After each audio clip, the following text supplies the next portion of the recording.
गाणं आपण ऐकत आहात त्या गाण्याचा अर्थ आहे की प्रभूच्या येण्याची आशा, आणि ही आशा सर्व देवदूत मिळून गात आहेत आणि तीच गाण्याची कृपा प्रभूने तुम्हाला आणि मला दिलेली आहे.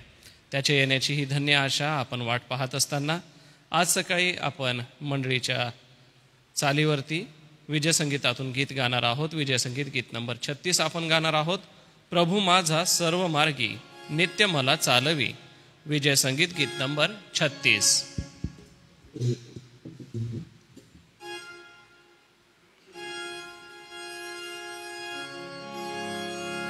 प्रभू माझा सर्व मार्गी नित्य मला चालवी. वात्सल्य प्रीती दयाची मनी मी वागवी. दिव्य शांती सौख्य तृप्ती त्यामध्येची मिळती.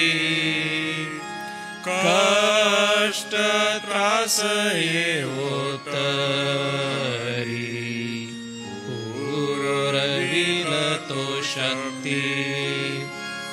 प्रभू माझा सर्व मार्गी राही मज संगती. चूकतो मी मार्गी जरी तरी मज सावरी. जीवनाचे अन्न पाणी पुरवी मला सदा. प्रस्तरातून उपाय हर्ष जरा पाहिला. प्रभू माझा सर्व मार्गी प्रेम पूर्णता. पित्याच्या गृहिले तेथे पूर्ण तृप्तता. आत्मा तेव्हा माझा करी अमरत्व परिधान. प्रभुनेच चालवी रे गात राहू हेच गान. एका नवीन सप्ताहाला पुन्हा एक वार आपण सुरुवात केलेली आहे. या सप्ताहभराच्या सर्व प्रार्थना प्रभू आपल्या सगळ्यांसाठी आशीर्वादित करो. यासोबतच आजच्या ह्या दिवसाची सुरुवात आपण ही सुमधुर गीतं गाऊन व देवाच्या पवित्र वचन मनन चिंतनाने करीत आहोत.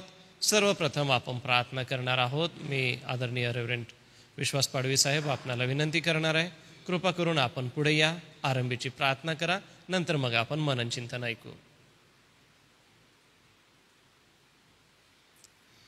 आमच्या स्वर्गीय थोर आणि जिवंत देव बापा, पुन्हा एकदा प्रभू येशू ख्रिस्ताच्या नावामध्ये आम्ही तुझ्या नावाला धन्यवाद देतो. प्रभू तुझे आभार मानतो. एक नवीन आणि सुंदर असा दिवस तू आमच्या आयुष्याला जोडलास. आमची जीवनं प्रभू देवापा या दिवसामध्ये तू सुरक्षित राखलीस आणि प्रभू हा दिवस घालवण्यासाठी आता पुन्हा एकदा प्रभू आम्ही तुझ्या चरणाजवळ येतो. या दिवसामध्ये प्रभू देवापा आमचं जीवन, आमचं सर्व काही कामकाज, आमच्या सेवा, आमचं या जगातलं राहणं हे प्रभू येशू ख्रिस्ताच्या इच्छेप्रमाणे व्हावं, त्याच्या वचनानुसार व्हावं, आशीर्वादित असावं. आम्ही आशीर्वादित असावं, इतरांना आशीर्वाद म्हणून आम्ही ठरावं. होय देवापा, हीच तुझी इच्छा आहे आणि त्यासाठी लागणारं सर्व प्रकारचं चांगुलपण, सर्व प्रकारचे स्वर्गीय सद्गुण आमच्यामध्ये असावे. यासाठी परमेश्वरा नित्य आम्हाला तुझ्यापासून येणाऱ्या सहाय्याची गरज आहे. प्रतिदिनी आम्ही त्या परमेश्वराचा धन्यवाद करावा यासाठी की तो आमचा भार वाहणारा परमेश्वर आहे. आणि म्हणून देव बापा, आम्ही जो तू चालवणारा परमेश्वर आहे त्याकडे आमचं लक्ष लावतो. आणि पुन्हा एकदा प्रभू, तुझं वचन ऐकत असताना जे तुझे दास रेव्हरंट अनुप पळवी तुझ्या वचनातून बोलत असताना प्रभू देव बापा, पुन्हा एकदा आमचे आंतरिक नेत्र तू उघड, आम्हाला तू ऐकणारे कान दे, स्वीकारणारं मन दे, यासाठी की देव बापा प्रभुदेव बाप त्याच्या वचनातून जे काही बोलेल ते आमच्या कल्याणाचं असेल, ते आमच्या भल्याचं असेल आणि त्याद्वारे आमची चालचलवणूक आम्ही सुधारून घ्यावी आणि या जगात आम्ही जगावं, यासाठी परमेश्वरा आजच्या या सर्व प्रार्थना सभेचा तू प्रभुदेव बापा आम्हाला सहाय्य आणि मदत कर, अशी आम्ही तुला प्रार्थना आणि विनंती करतो. येशूच्या नावाने ही प्रार्थना केली म्हणून तू ऐक. आमेन.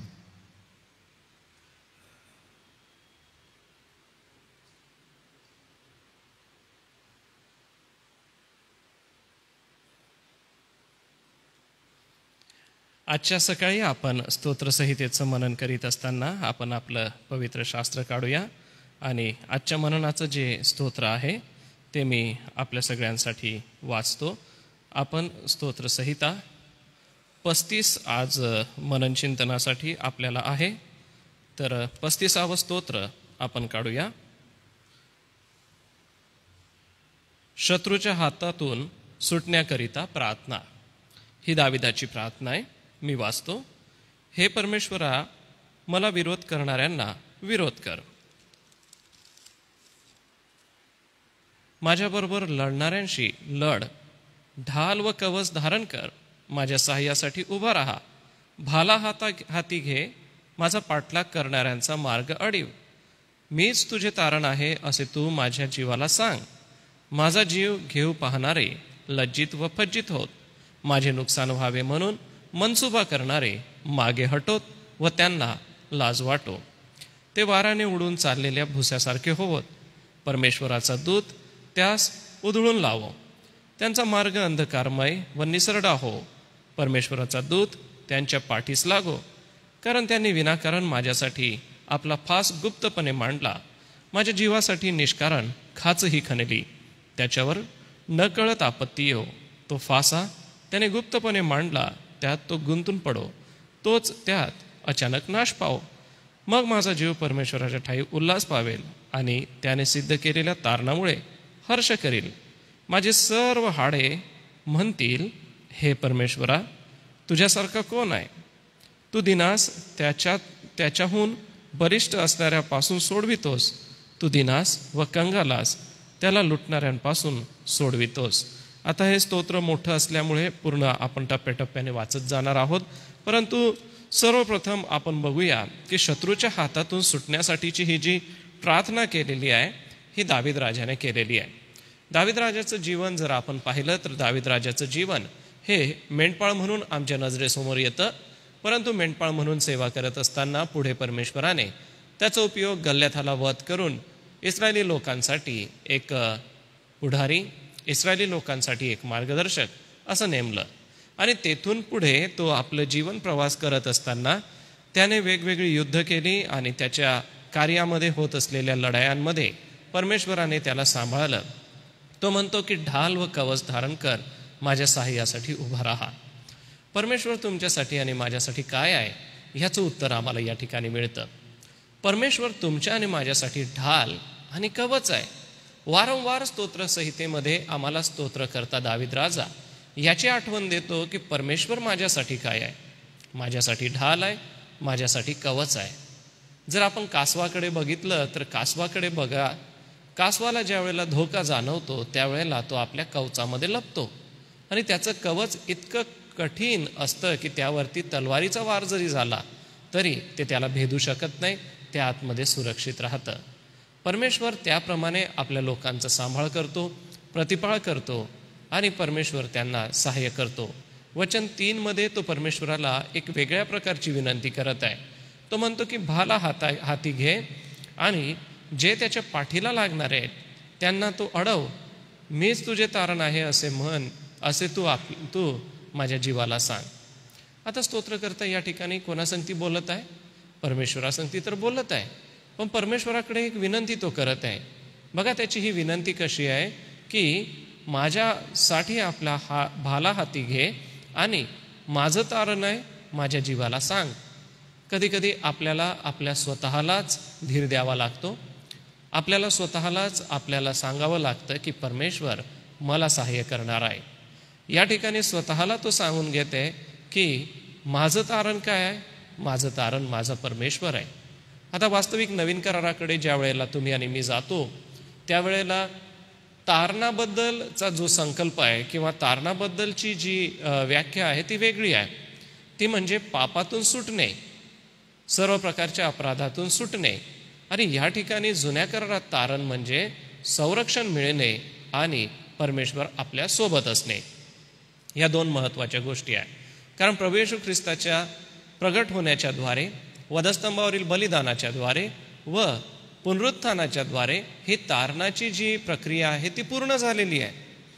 ती सुटकेची प्रक्रिया आहे. परंतु जुन्या करारात ज्या ज्या वेळेला तारण आपण वाचतो त्या त्या वेळेला सुटका आणि संरक्षण या बाबतीत तो शब्द आहे. याचा अर्थ स्तोत्रकर्ता दावीद राजा स्वतःला हे म्हणून घेत आहे की परमेश्वर माझी ढाल आहे, माझं कवच आहे, माझं तारण आहे, मला सहाय्य करणारा तो आहे. आणि त्याच्यामुळे काय होतं तर वचन 5 पासून वचन 10 पर्यंत आम्हाला असं दिसून येतं की त्याच्यामुळे असं होतं की त्याचे जे शत्रू आहेत किंवा जे त्याच्या पाठीस लागणारे आहेत ते लज्जित होतात आणि त्यांची फजिती होते. आता जसं मी आधीही म्हटलं होतं की युद्धकला आताच्या काळामध्ये फार वेगळी आहे. युद्ध करणं आताच्या काळामध्ये फार वेगळ्या पद्धतीचं आहे. परंतु अगोदरच्या काळामध्ये समोरासमोर युद्ध लढलं जायचं. भाले, शस्त्र आणि विविध अवजारं घोड्यावरून, उंटावरून, सोबतच हत्तीवर बसून युद्ध केली जायची. घोडदळ असायचे, पायीदळ असायचे, हस्ती दल असायचे आणि ते एकमेकांबरोबर युद्ध करायचे. आणि हे युद्ध करत असताना समोरासमोर व्हायचं आणि मग वेगवेगळ्या कल्पना, वेगवेगळे उपाय त्या काळामध्ये शोधण्यात आलेले होते. तर अशा उपायांमध्ये जो शत्रू असायचा त्याची फजिती व्हायची आणि शत्रूची फजिती होते त्यावेळेला आमच्या प्रभूचा जय होतो. हेच या ठिकाणी स्तोत्रकर्ता आमच्या समोर सांगत आहे. तो म्हणतो की त्यांचे जे काही मनसुबे आहेत किंवा त्यांचे जे काही विचार आहेत ते उडून जातात. परमेश्वर त्यांना उधळून लावतो. का? कारण ते गुप्तपणे माझ्यासाठी विनाकारण पाश मांडत आहेत. प्रियजन हो, विनाकारण पाश मांडणाऱ्यांना प्रभू असाच धुडकावून लावतो हे आम्हाला या ठिकाणी वाचायला मिळतं. कधी कधी आम्ही मनुष्य स्वभावामध्ये असल्यामुळे निराश होतो, हताश होतो आणि आम्हाला असं वाटतं की माझं सहाय्य करणारा कोणी नाही, माझ्यावरती जाच जुलूम होत आहे असे विचार आपल्या मनात येतात. ते विचार आपण येऊ देऊ नका. का येऊ देऊ नका? कारण की या ठिकाणी काय म्हटलेलं आहे की शत्रूचे ज्या काही गोष्टी आहेत त्या परमेश्वर परत लावून देतो, परतावतो, उधळून लावतो आणि परमेश्वर सहाय्य करतो. म्हणून जीवनामध्ये कोणत्याही परिस्थितीला घाबरू नका. परमेश्वर त्या परिस्थितीला परत मागे घेऊन जाईल. जे गुप्तपणे पाश मांडतात, वचन 8 देखील तेच सांगितलेलं आहे की जो फासा त्याने गुप्तपणे मांडला आहे त्यात ते गुंतून पडो, अचानक नाश पावत. शत्रूला कशा प्रकारे परमेश्वर संपवतो ते आम्हाला दिसतं. परंतु वचन 9 तो म्हणतो की तू सिद्ध केलेल्या तारणामुळे मला उल्हास होईल किंवा हर्ष करेन. हर्ष करेन म्हणजे काय करेन की देवाने मला शत्रूपासून सोडवलं आहे. आता माझं कर्तव्य आहे परमेश्वराचा आभार मानणं. अरे राजा दाविदाच्या जीवनात आम्हाला हे दिसतं की रात्रभर तो प्रभूची आराधना करीत असे, परमेश्वरासमोर गीत गायन करीत असे. ही त्याची पद्धत होती देवाला आळवण्याची व शत्रूपासून सुटका झाल्याचं आभार मानण्याची. परमेश्वर हाड सांभाळतो, परमेश्वर लुटणाऱ्यांपासून सोडवतो. आता काही काही शब्द जे इथं आलेले आहे हे शब्द फार बारकाईने वाचा किंवा फार बारकाईने त्याचा अर्थ लक्षात घ्या की परमेश्वर किती चांगला आहे की तो लुटणाऱ्यांपासून सोडवतो. आता लूट ही पैशा अडक्याची असू शकते, लूट ही तुमच्या चारित्र्याची असू शकते, लूट ही तुमच्या स्वभावाची असू शकते, कामाची असू शकते. या सगळ्या लुटीतून सांभाळणारा परमेश्वर आज आमच्या सोबत आहे. आणि वचन 11 पासून वचन 15 पर्यंत आम्हाला असं दिसून येतं की परमेश्वर कसा आहे तर परमेश्वर जे द्रोह करणारे साक्षीदार पुढे येतात आणि जे मला ठाऊक नाही त्याविषयी मला विचारतात. बऱ्याची फेड करायला निघालेला आहे आणि वाईटाने करतात अशा वाईट गोष्टी. आणि सोबतच 13व्या वचनामध्ये, आज रात गोणताट नेसत असे, मी उपवास करून आपल्या जीवाला क्लेश देत असे, माझी प्रार्थना माझ्या पदरी परत आली. आता थोडासा निराश झाल्यासारखा आम्हाला स्तोत्रकर्त्याचा स्वर वाटतो, परंतु हा निराशेचा स्वर नाही आहे. वचन 14मध्ये तो काय म्हणतो की माझा मित्र, माझा भाऊ आहे असे समजून मी त्यांच्याशी वागलो. आईसाठी शोक करणाऱ्यासारखा सुतकी पेहरावाने मी मान खाली घालून हिंडलो. मी लंगडलो तेव्हा त्यांना आनंद झाला. ते एकत्र जमले, ते अधम मला नकळत माझ्या विरुद्ध एकत्र जमले. त्यांनी माझी निंदा एकसारखी चालवली. काही अभ्यासक असं म्हणतात की स्तोत्रकर्त्या दावीद राजाला काहीतरी असाध्य असा आजार आहे, काहीतरी त्याचं दुखणं आहे आणि त्या दुखण्यामध्ये त्याचे जे शत्रू आहे ते त्याला चिडवत आहे आणि त्याला त्रास देत आहे. वचन 17मध्ये तो म्हणतो की हे प्रभू कोठवर राहणार, त्यांनी योजलेल्या अरिष्टापासून माझा जीव, तसाच तरुण सिंहापासून माझा प्राण सोडीव. आता हे शब्द त्याचे शत्रूचं मोठंपण दाखवतात किंवा त्याचे शत्रू किती बलाढ्य आहे ते दाखवतात. ते शत्रू कसे आहे? सिंहासारखे आहे आणि सिंहापासून सुटणं हे कोणाला शक्य नाही. सिंह हा आपल्या पंजामध्ये जर कोणाला घेतो तर आपली शिकार सहसा सुटू देत नाही. या ठिकाणी जे शत्रू आहेत हे शत्रू इतके भयंकर आहे की ते सिंहासारखे आहे आणि अशा शत्रूपासून सोडवण्यासाठी आम्हाला केवळ परमेश्वरच तारण आहे, आम्हाला केवळ परमेश्वरच सोडवतो. वचन 18, 19 आणि 20मध्ये तो म्हणतो की मोठ्या मंडळीत मी तुझे उपकार स्मरण करील, बलिष्ठ लोकांमध्ये मी तुझे स्तवन करीन. का करीन? कारण की परमेश्वर मला सोडवतो, परमेश्वर माझं तारण असं आहे. मंडळीमध्ये आम्ही प्रभूचं उपकार स्मरण करीतो. आता हा शब्द इथं मंडळी म्हणून जो आलेला आहे तो विश्वासणाऱ्यांचा समूह म्हणून आलेला आहे. का हा विश्वासणाऱ्यांचा समूह म्हणून आलेला आहे? तर त्या काळामध्ये राजा दाविदाच्या महालात किंवा त्याच्या परिसरात असलेले जे लोक होते त्यांना देखील परमेश्वराची जाणीव होती, त्यांना देखील यहोवा परमेश्वराबद्दल माहिती होती आणि म्हणूनच स्तोत्रकर्ता दावीद राजा देवाचा आभार, देवाची उपकार स्तुती या ठिकाणी करत आहे. तो म्हणतो की मोठ्या मंडळीत मी तुझे उपकार स्मरण करीन. मग प्रियांनो, आज तुम्ही आणि मी मंडळीमध्ये परमेश्वराची उपकार स्तुती करतो का? उपकार स्तुती आपण वैयक्तिक आपल्या घरात करू शकत असू, आपल्या वैयक्तिक प्रार्थनेत करत असू, परंतु मंडळीमध्ये जेथे आपण चर्च म्हणतो किंवा जेथे विश्वासणाऱ्यांचा समूह आपण म्हणतो, हा विश्वासणाऱ्यांचा समूह ज्या वेळेला तुम्ही आणि मी एकत्र येतो त्यावेळेला आम्ही त्याची उपकार स्तुती करतो का? केवळ आपण उपकार स्तुती करायची म्हणून करू नका, तर आम्हाला त्याच्यामध्ये परमेश्वराचं स्तवन करायचं आहे. कारण की जे त्याचे शत्रू होते ते खोडसाळपणे हर्ष करणारे होते, विनाकारण द्वेष करणारे होते, डोळे मिचकावणारे होते, अशा सगळ्यांपासून परमेश्वराने त्याला सोडवलेलं आहे. वचन 21मध्ये तो म्हणतो, माझ्या पुढे तोंड विचकून ते म्हणाले, आहा आहा, आता आमच्या डोळ्यांचे पारणे फिटले आहे. हे परमेश्वरा, तूही पाहिले आहेस, उगा राहू नको. हे प्रभू, माझ्यापासून दूर राहू नको.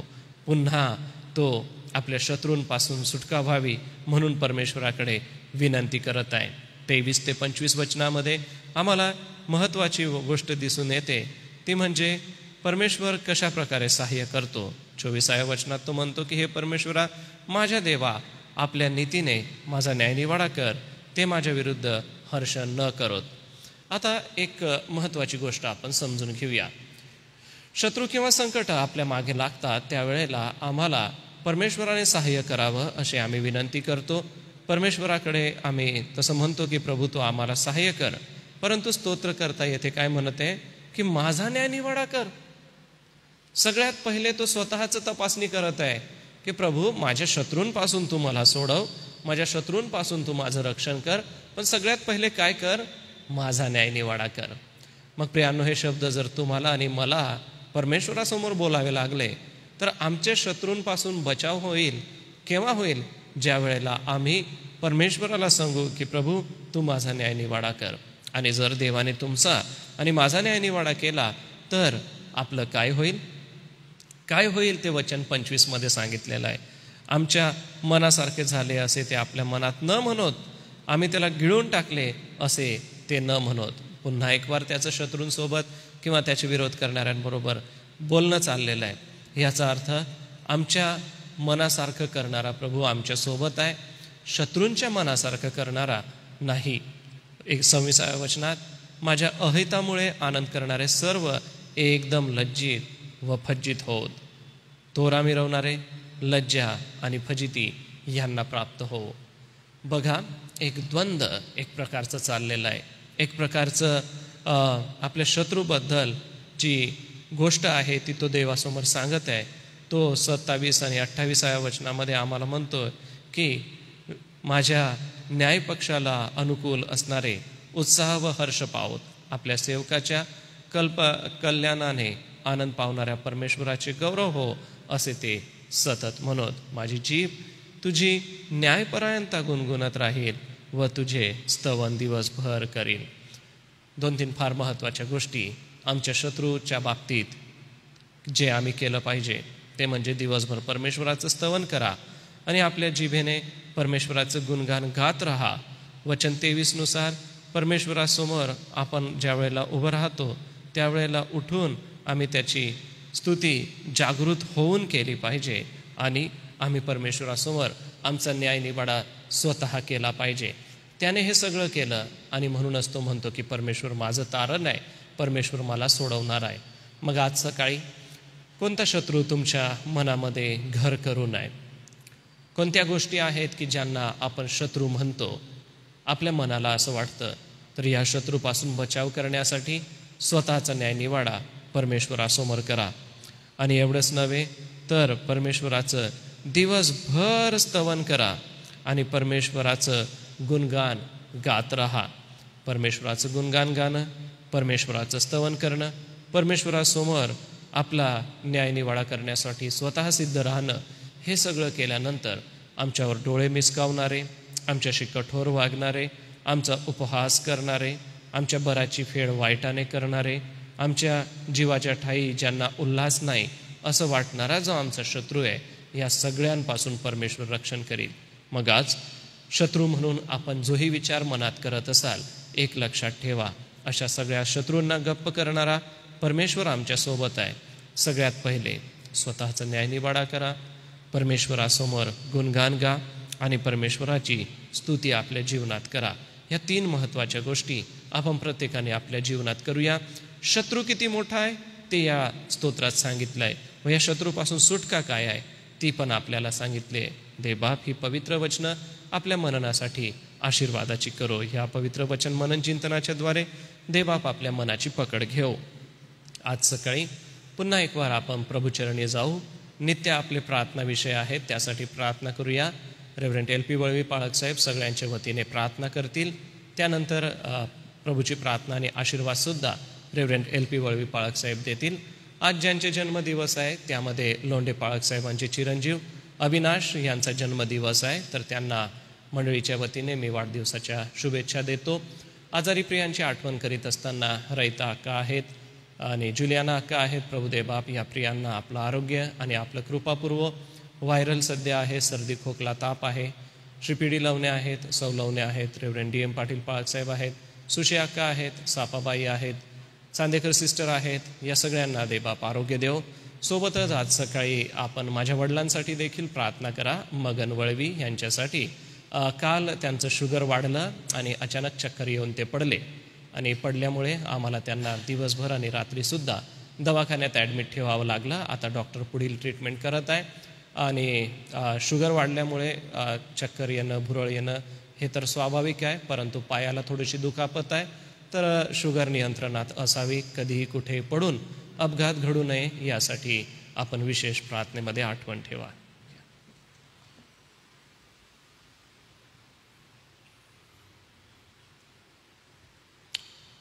प्रार्थना करू आपण. स्वर्ग आणि पृथ्वीच्या प्रेमळ पित्या, तू धन्यवादित आणि वैभवशाली आमचा पिता आहे. तू पवित्र आणि सर्वसमर्थ सिंहासनारूढ सर्वसमर्थ परमेश्वर पिता, धन्यवादित आमचा उद्धारक प्रभू येशूच्या पवित्र नावामध्ये आम्ही तुझ्याकडे येतो आणि आबा आणि बापा हाक मारतो, कारण तू आपल्या लेकरांवर तू प्रीती करणारा परमेश्वर पिता आहे. प्रभू येशू, तू म्हटलं की माझा पिता किती चांगला आहे त्याचा अनुभव घेऊन पहा. आणि खरोखर प्रभू, तुझं चांगुलपण प्रतिदिवशी जे आमच्या जीवनामध्ये तू प्रकट करतोस. आम्ही नष्ट झालो नाही, आम्ही भस्म झालो नाही, ही तुझी करुणा आहे जी कधी खंड पडत नाही. आणि आज सकाळी देखील तू आम्हा सर्व दासावर, तुझ्या प्रियजनावर प्रभू ही कृपा तू प्रगट केली की प्रभू आज या सकाळी आम्ही तुझ्या जिवंत पवित्र वचनाकडे आम्हाला येण्याची एक कृपा तू पुरवली. जे वचन कधीही बदलत नाही, जे सार्वकालिक आहे, त्या वचनाची योगे तू आमच्या संगती बोलतो, तुझ्या लोकांसंगती आजही बोलतो. प्रभू, तुझ्या दासाकरवी स्तोत्रसंहितेमधून जे काही तुझे विचार तुझ्या लोकांसमोर तू आणलेले आहे, खरोखर प्रभू आमच्या जीवन वर्तन या प्रवासाच्या काळामध्ये आमचे अनेक प्रकारचे शत्रू आहे. त्या शत्रूंच्या अनेक प्रकारच्या योजना आहे ज्याविषयी आम्ही अज्ञानी असतो. आणि परंतु प्रभू, जरी त्या सर्व योजना पूर्णपणे आम्हाला ठाऊक नसतात, परंतु तुझ्या लोकांकडे, धार्मिक लोकांकडे, नीतिमान लोकांकडे तुझे नेत्र लागलेले असतात. आणि खरोखर दाविदाच्या जीवनाकडे सदैव प्रभू तू पाहिलेला आहे, सदैव प्रभू त्याचं रक्षण केलेलं आहे. विपरीत परिस्थितीमध्ये तू मार्ग काढलेला आहे. मृत्यूसारखा भयानक अनुभवामधून, विनाशगर्तेतून त्याला बाहेर काढलं. तेच प्रभू कृत्य तू वर्तमानमध्ये तुझ्या लोकांसाठी तू करतो. आणि म्हणून प्रभू, तुझ्या वचनामधून हे मिळणारं समाधान, तुझ्या वचनाची योगे येणारं प्रभू एक सांत्वन, प्रेरणा प्रभू तू आम्हाला देतोस या दिवसामध्ये. आणि पवित्र आत्मेची योगे तुझं वचनाच्याद्वारे तुझे विचार तू एक प्रभावीपणे तू आमच्यासमोर ठेवतोस, म्हणून स्तुती करतो. प्रभू येशू, मी प्रार्थना करतो, विनंती करतो प्रभू येशू, जे आजारी प्रियजन आहे, प्रथम प्रभू मी तुझ्या वयोवृद्ध सर्व दासांसाठी जे उतार वयाकडे चाललेले आहे, आणि उतार वयामध्ये प्रभू आमचं शरीर क्षीण होत जातं. प्रभू, आमची शक्ती कमी होते आणि अनेक प्रकारचे जे व्याधी आणि रोग प्रभू आमच्या जीवनामध्ये प्रवेश करतात. आणि अशा समयी आम्ही तुझ्याकडे पाहतो, तुझ्या वचनात दिलेल्या अभिवचनाकडे पाहतो. त्या अभिवचनाला पुढे ठेवून आम्ही प्रार्थना आणि सहाय्य मागतो. तुमचं वयोवृद्धी होत असताना मी तुम्हाला सोडणारा परमेश्वर नाही. तुमची शक्ती कमी होत जाताना मी तुम्हाला सोडणार नाही. अनेक प्रकारची व्याधी आहे, त्यापासून तुझ्या दासांना पूर्णपणे तू सुटका दे प्रभू. जे प्रियजन, ज्या बहिणी आहेत, आपल्या बिछाणावर आहेत, वयोवृद्ध आहे, आजारी आहे, त्याकडे तू आपला हात लांब कर आणि स्पर्श कर प्रभू. सामर्थ्याचा स्पर्श कर, आरोग्य दे, अशी मी प्रार्थना विनंती करतो. आणि या दिवसामध्ये खरोखर प्रभू आमच्यावर तू आपली दया आणि कृपा दृष्टी प्रगट कर, अशी विनंती करतो. जे लेकरे मेडिकलमध्ये, इंजिनिअरिंगमध्ये बाहेर शिकत आहे, त्या सर्व लेकरांसाठी देखील प्रार्थना आहे. त्यांना प्रभू त्या ठिकाणी त्यांचं रक्षण कर. शैक्षणिक समयामध्ये सदैव त्यांच्याबरोबर तू राहा, अशी मी प्रार्थना विनंती करतो. प्रभू, ज्यांचं वाढदिवस आहे, अविनाश सुनील लोंढे, त्या बंधूला प्रभू तू आशीर्वादित कर. या वर्षामध्ये तू चालीव, अशी मी प्रार्थना विनंती करतो. पुन्हा एकदा प्रभू मी धन्यवाद देतो, स्तुती करतो. तुझी पवित्र वचने जी आमच्या आध्यात्मिक जीवनासाठी तू दिली ती आशीर्वादित कर. ज्यांनी ऑनलाईनमध्ये ऐकलेलं आहे त्या सर्वांना तू देखील विशेष आशीर्वाद दे. ही प्रार्थना प्रभू येशूच्या नावात मागतो, म्हणून तो आहे. आपण प्रभूने शिकवलेली प्रार्थना म्हणून, हे आमच्या स्वर्गातील पित्या, तुझे नाव पवित्र मानले जाओ, तुझे राज्य येऊ, जसे स्वर्गात तसेच पृथ्वीवरही तुझ्या इच्छेप्रमाणे हो. आमची रोजची भाकर आज तू आम्हास दे, आणि जसे आम्ही आमच्या ऋणास ऋण सोडितो तसेच तू आमची ऋणे आम्हास सोड, आणि आम्हास परीक्षेत आणू नकोस, तर आम्हास सर्व वाईटापासून सोड. कारण की राज्य, सामर्थ्य आणि गौरव ही सर्व काळ तुझीच आहे. बाळासाहेब आशीर्वाद देतील. आता आपल्या प्रभू येशू ख्रिस्ताची कृपा, देवबापाची महान प्रीती, पवित्र आत्मेची गोड सहभागिता इथे जमलेल्या तुझ्या सर्व प्रिय दासांबरोबर, ऑनलाईनमध्ये जे वचन ऐकत आहे त्या सर्वांबरोबर, देवाची प्रिय मंडळी आणि निवडलेले राष्ट्र इस्रायल याबरोबर प्रभू येशू तू येईपर्यंत असो. आमेन. ख्रिस्त पवित्र शांती सत्प्रीती शोभा सौंदर्य माझी या जीवनी, येशू पवित्र तू शुद्ध मज करी, तुझे सौंदर्य दिसो या जीवनी.